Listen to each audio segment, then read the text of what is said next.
with 5 bullet points detailing what they accomplished. The move sparked widespread confusion, with agency heads issuing conflicting guidance to workers. Some agencies, including the FBI, State Department, and Defense Department, told employees either to delay responding or not respond at all, while others, like the Department of Health and Human Services, asked workers to respond by tonight's deadline. Compounding the chaos, Musk, posting on X, said he was acting on the president's instructions, adding, quote, "Failure to respond will be taken as a resignation," though the OPM email did not include that threat. Democrats blasting the email. It's just another example that Trump and Musk have no idea what they're doing. Some Republicans say they're skeptical about the directive. I don't know how that's necessarily feasible. Obviously, a lot of federal employees are under a union contract. At town halls across the country, growing outrage over Musk and his Department of Government Efficiency.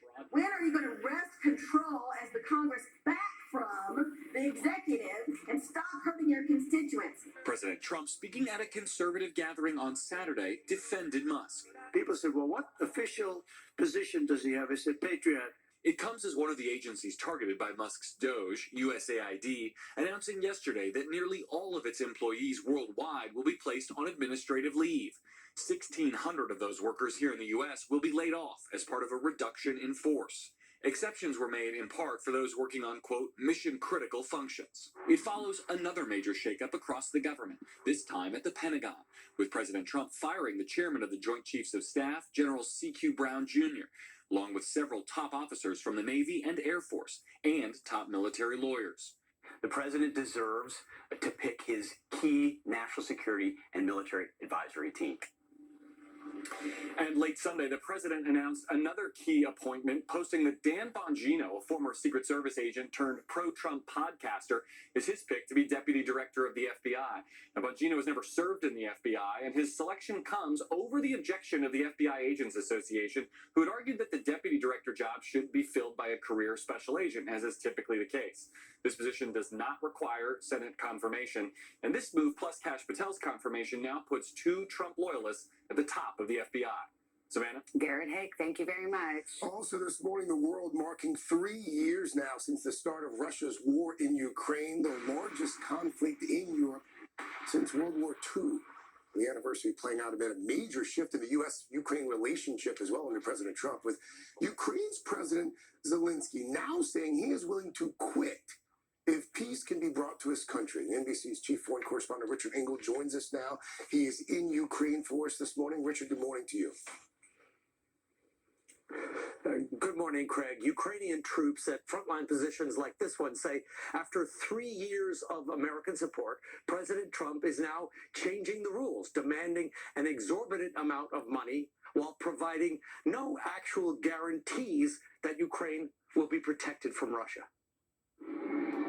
3 years ago this morning, Russian President Vladimir Putin ordered his troops to invade Ukraine. And he isn't letting up, launching nearly 200 drones overnight. But now, pressure is coming from President Trump, too.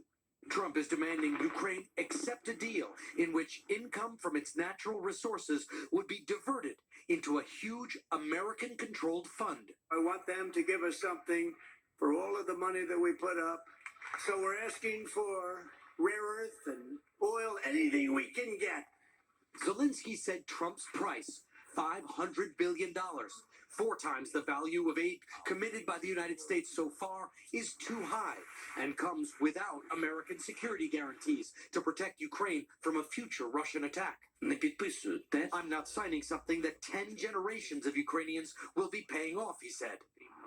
It feels like strong-arm tactics to many Ukrainians who were deeply offended when President Trump blamed them for launching the war, instead of criticizing Russia, whose troops have been accused of mass rape and other war crimes.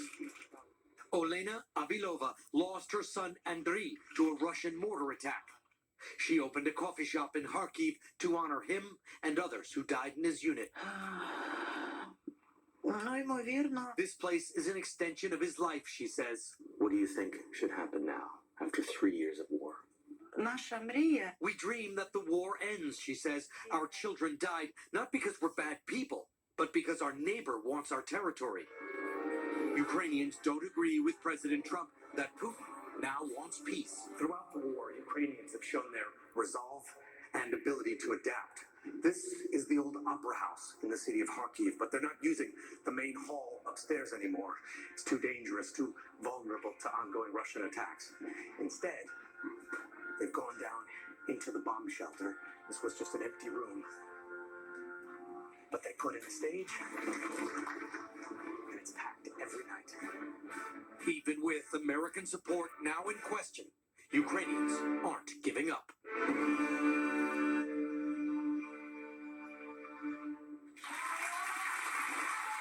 With the United States appearing now to be stepping back from Ukraine, European leaders are looking for their own solutions, and more than 30 leaders from European countries are in Kyiv today or joining online to show Ukraine that it is not alone. Craig? Our Chief Foreign Correspondent Richard Engel there on the